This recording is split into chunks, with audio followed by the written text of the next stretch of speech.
Welcome to the AZ Political Podcast. I'm Jim Sharpe. Headline number one, Arizona Attorney General Chris Mays told KTAR's Mike Broomhead that a judge's decision to let opioid settlement funds go from her office to the state budget was an absolute travesty. Headline number two, on the day that Homeland Security Secretary Alejandro Mayorkas visited Tucson touting a reduction in illegal border crossings, Cochise County Sheriff Mark Daniels told me that DHS is using, quote, magical numbers. The administration says that since President Biden signed executive orders that limit asylum claims, there's been a 40% drop in illegal crossings nationwide and a 50% reduction in the Border Patrol's Tucson sector, which includes Cochise County. But Sheriff Daniels says we're not seeing a difference down here. And headline number three, culminating in the big presidential mano a mano, it's been debate palooza this week, a week that started with three Republican Maricopa County recorder candidates facing off. Now, normally, a county recorder debate wouldn't make it higher on voters' radar than, say, I don't know, the state mine inspector debate. But that all changed when Maricopa County became the center of the stolen election conspiracy theory universe in 2020. And that brings me to my guest on this week's AZ Political Podcast, former Arizona Governor Jan Brewer. Thank you for joining us today. Thank you, Jim, for having me. You bet. Well, so fun. Yeah, so Governor Brewer served as the chief executive of our state for 6 years, starting in 2009, the year that she ascended to the office from the office of Secretary of State after Governor Napolitano resigned. And before becoming Secretary of State, Governor Brewer served in both chambers of the state legislature, was also a county supervisor, and recently wrote an op-ed piece in the Arizona Republic in which you say fellow Republicans need to get off the stolen election express and return to conservative principles in order to win some votes in 2024. Did I get that basically right? Absolutely. You said it better than I do. So I know some people were not happy with you for saying that, but I'm sure there were a lot of Republicans who thanked you, maybe behind closed doors. How do you feel your message was received overall? Overall, I think it was welcomed. I think they want some sanity in our elections, and they're tired of all the rhetoric. And people want to hear about policy. That's the things that are affecting their lives. And all this misinformation that's out there and undermining our elections is rhetoric. And it's been in the court of law, and if you believe in the rule of law, it is settled. Let's move forward. Let's move on. Let's move our state forward. So what issues would you like to see Republicans talking about in 2024, especially statewide candidates in Arizona? I think they should be talking about what they're going to try to accomplish and what they would like to change and what direction they want to lead our great state. We have plenty of issues to talk about. We need good people elected to solve those problems. And that's what they need to talk about, in my opinion. And you don't think they're going to get elected talking about past elections? No, absolutely not. We've talked about them for too long, and it's been settled. Move on. They need to pivot. And particularly now, moving into the primaries, they really need to, because those people are basically, in my opinion, again, they are the people that are going to decide who's going to win these elections. The middle of the road people. Your fellow Republican and former Congressman Matt Salmon sits on the Democratic Defense Project board with you. What does that organization do, and is it changing the minds of some election deniers? I think that it is changing the minds. At least we have a message out there, and we're talking to both sides of the aisle. We're talking to Democrats and Republicans. Yeah, because you point out in your piece that there has been some election denialism among Democratic circles as well. Absolutely. And so we want to, be truth tellers and give them the message, and so that people can make good decisions about who they're going to support and get all this rhetoric behind us. It's as simple as that. I mean, I think we have proven overwhelmingly that our elections have not been stolen. And we believe in a democracy, and we don't need it undermined every time you turn around. And that's what some people are attempting to do. And it's sad. Of course, almost all of that election denialism, if that's the term you want to use, started with President Donald Trump. I know you voted for him in 2020. Do you intend to do so in 2024? I know a few Republicans who, they're just like, I can't vote for Trump again. But I know even more Republicans and many more Republicans who are like, I can't possibly vote for Joe Biden. So while I'm not happy about it, I'm going to vote for Donald Trump. Well, do you land in either one of those camps? Those are the choices. It's an interesting year, and unfortunately, you have to pick a side. We can't just say, well, whoever wins. We've got to weigh in. And so, yes, I'm going to vote for President Trump, but I want him to cool his jets a little bit on the rhetoric. Okay. Anything in particular? Does he not need to mention Arizona when it comes to past elections? Or he needs to talk about the issues that we're concerned about, and that's the economy and our international status. What's going on with Russia and China and those places, I think, are really important. The economy, and he's good at it. But everybody seems to drift back into that rhetoric again, and we don't need that. They need to pivot. The people of Arizona and of America, they want facts. Yeah, they want to talk issues. I've seen polls that show that Hispanic voters that intend to vote for Donald Trump want to do so because of economic policies. Also, what has even risen above people's personal economies is the border in some cases, and he's seen as stronger on the border. So if you were to focus on those two, that would be a winning combination, you think? Well, absolutely. And the border, it really affects our economy, because not only do they take jobs and take money out of our economy, and they take it back to Mexico a lot of the times, but they certainly need a way to make a living. So the economy is very, very important to the middle class, the upper class, and the lower class. That drives our state, the economy. Let's talk about the border for a second, because you were known for the border during your time in office. You signed SB 1070, which made it illegal to actually be in Arizona if you were undocumented. That's different than what is going to be on the ballot this fall, the Protect the Border Act, the Border Protection Act, which would actually make it a crime to cross the border illegally. So it wouldn't be you're existing within the confines of Arizona being undocumented. Do you see that as a more solid law, a less solid law? Do you think it works just as well as 1070 did? I think it's important that we continue to address the issue, because it's such a huge issue, not only to the state of Arizona, but to our country.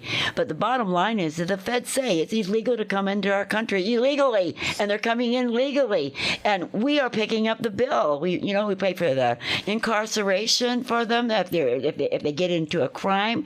We pay for their health care if they get sick. We pay for their children if they go to school. We pay for them to get food and clothing. It all falls back on the people that are here legally. Yeah. I mentioned... we believe in the rule of law, Jim. Well, there is that, right? But it also is not, the way things are set up, it's not safe for the migrants either, is it? What do you mean? Well, I mean, crossing the border in the summer through our deserts, working with human smugglers. I mean, the worst of the worst terrorists in the Western Hemisphere are the narco terrorists of the cartels who, do this human smuggling on the side, and those people who are just looking for a better life, having to deal with those folks. I mean, it's a bad situation all around. And you didn't even mention the sex trafficking and the raping that takes place. I mean, the reports that I've read, and I've talked to the law enforcement about, that have taken place with women. As a woman, those things really strike me. Are definitely horrible, absolutely horrible, and not good. And dying in the middle of the desert is not good. Yeah, no, it's really awful. I mentioned all those different offices that you held here in Arizona. Which of those offices do you look back on them with the most fondness? And if your answer is governor, I'd like to get your second choice, especially in terms of feeling the closest to your constituents. Which of those offices made you feel the closest to the people? Maybe it was because it was my first position, but the legislature maybe, because you were dealing with a smaller group of people, and you were dealing with those issues that they brought to you more than you do at governor. It's more broad across the state, and you knew the people. So you felt closer to it because they were right in they were your neighborhood. Your kids went to school with their kids. You went to church with them in your neighborhood. You ran into them at the library and at the grocery store. Got your clothes cleaned at the same place. So you felt close to them. And they could see you at the drugstore and talk to you about issues. And you attend meetings. So, yeah, probably the legislature. And those legislative districts are smaller than the county supervisor districts. Oh, yes. Which, by the way, I have to point this out again because a lot of people are like, why is Debbie Lesko leaving Congress and going to go to that much smaller office of supervisor when actually there's more constituents in her supervisor district if she wins that election than there are in her congressional district? Yeah, and it's even smaller. When I ran for the Board of Supervisors, it was huge. And it was all empty space. And I kept saying, where are my people? Where are my people? But that was when Arizona was in the growth mode, So people were moving in here like crazy and the building was taking place. And I had to deal with all of that. That was, I can't stand planning and zoning. No matter what you do, nobody's happy. I don't think anybody likes planning and zoning except for the planning and zoning people. Yeah, those lawyers out there making the big bucks. Yeah. What was your first motivation to run for that first office? What was it? Something in particular? Was there a particular issue? You looked around your neighborhood and all those people that you saw at the dry cleaner and all that, and they kept saying, I have the same problem. Was it one particular problem, or was it just like, I want to serve my community? Well, I lived in the county at the time, in North Glen today, but I lived in the county, and the school district I was in had two great schools, Park Meadows and Desert Village Desert, I can't remember. Great schools. And I had kids in school, and I went to a school board meeting, and wasn't impressed, was very disappointed, in fact. And so I kept going back for 2 or 3 or 4 meetings, and the first meeting I went to, my husband went with me, and I walked out of that meeting, and I said, who are those people, and how did they get there? He says, they're elected. I said, well, I don't think I voted for them. And he says, you probably did. Anyway, it was all about education. And so I kept going back, and I said to my husband, when he came home from work one night, I said, you know what I'm going to do? I'm going to run for the school board and make a difference. And he says, that's great. I said, will you support me? He said, how? And I said, financially, so I don't have to ask anybody for any money. He said, yes. But Jen, if you want to make a difference, he said, run for the legislature. I said, me? No way. A week later, he came home, and I said, you know what I'm going to do? I'm going to run for the legislature. I'm going to make a big difference.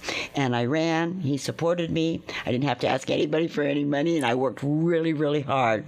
And I got in there, and I never served on the Committee of Education all the 10. Oh, really? All the 14 years I was in the legislature, but I had their budget. So you could really control the policies and things like that, And so that was that's the reason I got involved. Little did I know when I made that decision that someday I would be the governor of the great state of Arizona. It's been quite a journey. Yeah, quite a journey. Absolutely. And by the way, you said you helped to control their budget, but you've always been a big supporter of public education. Yeah. It's funny. I've mentioned this before on the podcast. My wife is a very odd duck.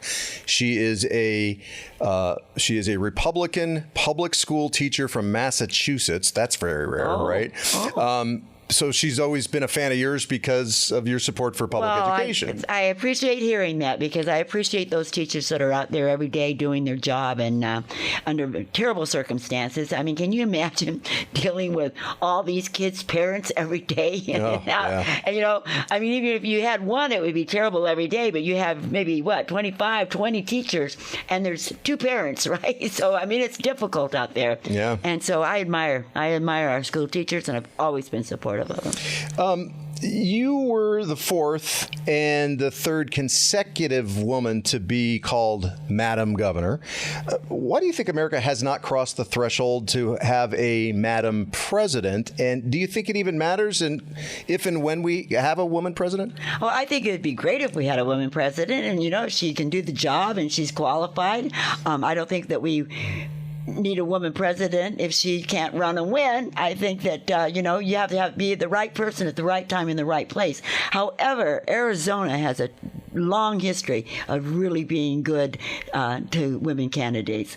When I ran for the legislature way back in 1982, Arizona, once I got elected, we had more women legislators than anybody in the whole entire United States. Oh, wow. Yeah. And so it was, we always held that up because we were the Wild West. They thought that, that was weird that we were the Wild West and all those cowboys and macho men, that they would elect women because we were all qualified. And it was nothing but women holding the top offices in Arizona when you were Secretary of State, too. Well, it was a lot of women. I wasn't part of the Fab Five at the time. I was chairman of the Maricopa County Board of Supervisors. Oh, that's right. And they didn't include me in it.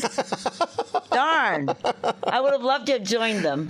Yeah. As a girl dad, I appreciate it. And I've actually introduced both of my kids actually to Governor Brewer before, because I think it's important for them to see strong women. But I also, I tell them, that doesn't necessarily mean that you should vote for somebody just because they're of a certain gender, right? Right. No, I said that out loud when I was on the campaign trail. Don't vote for me because I'm a woman. Vote for me for what I stand for and what I tell you that I'm going to do for you. I can't remember which comedian it was. Somebody said, it's just gross to vote for somebody because of their sex organs.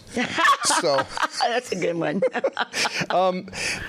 Really quickly, I have to mention one personal story in relation to Governor Brewer. During a lot of your time in the governor's office, I was doing a talk show where I criticized some of your decisions. And while I never attacked your character or your integrity, I did question your fiscal conservatism at times. And yet, the very first time we met in person was at the 2016 Republican National Convention in Cleveland, and you verbally set aside everything that I'd said negative about you, and were just so nice. Oh. And then later that afternoon, Mike Broomhead and I are sharing a table at a restaurant in Cleveland, and you had a pizza sent over to the table.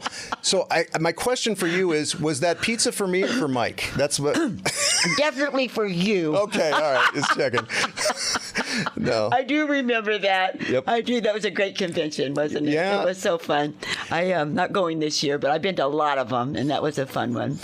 Do you find it hard to not hang on to resentments, to not be resentful at people who have criticized you? Or are you a firm believer that you've got to have water going off a duck's back in order to be in politics? No, you move on, and they're wrong. If they, I think, well, I'm right, they're wrong. What the heck, sooner or later they'll agree with me if I continue talking to them. It's interesting in politics because it happens a lot, and we know that people's eyes are on us. And it's the media and yourself that are painting that picture for people because they don't come in contact with us so much. And particularly when you're higher up, like when you're governor, you're not out and about in the same arena that you are at a lower office. Right. And so you get a little disturbed. But no, they're entitled to their opinion. I'm entitled to my opinion. And we just say, oh, that's just the press.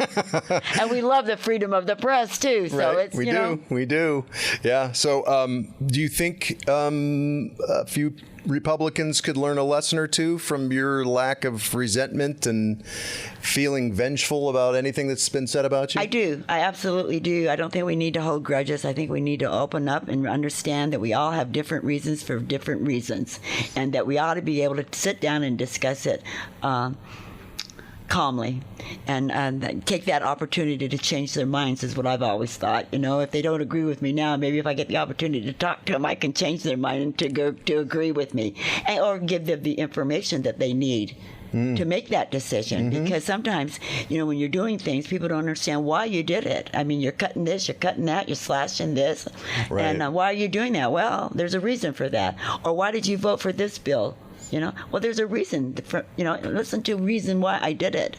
Yeah, and if you can't change their mind, at least you're killing them with kindness. Right, and I think that's why we have elections, is that you vote for somebody that's maybe more aligned with you than the other person. But basically, we all want a good state, and we all want a good country. Can I get a final prediction, maybe on the 2024 election come November, the 7th, so the day or two after? Are we going to have another Joe Biden presidency, or are we going to have another Donald Trump presidency? And will Republican get back into the U.S. Senate from Arizona? I tell you, you're asking a lot of me, and I don't have my crystal ball here with me, you know. I certainly don't know any better than anybody else, and I think we have still a long ways to go in this election to see who and what happens going forward. But I think it's looking at everything, it's going to be a close race in both of them. The Senate seat and certainly the presidential race, I think it's going to be very, very interesting because electoral votes are interesting. Yeah. You know, it is. It's just a different dog. So we'll just see. If I had my crystal ball here, I'd be saying, I'm telling you what would be happening, but you don't know and I don't know. So we all have to pay attention. We have to be knowledgeable. We have to get out and have our vote and have our vote count, and then convince people to vote the way that you think that they should vote and hope for the best. Pray for our country. Has it freed you some not knowing you're never going to, maybe you do intend to, and I'm wrong here, not knowing that you're never going to run for office again, does that just free you up to say whatever is on your mind? Because that's how it sounds to me. Yeah, it is, because you're not looking for votes and you're not worried if you offend somebody. You can just sort of be more yourself and not be guarded as much, I think. Yeah. All right. Yeah. Well, I appreciate your good humor. You're telling it like it is, even when I don't agree with how you tell it like it is. Well, give me the chance to convince you. That'll happen after we get off camera. But thank you again, Governor Jan Brewer. I really appreciate your time. Thank you, Jim. It's been great. All right. And join me for my next AZ Political Podcast.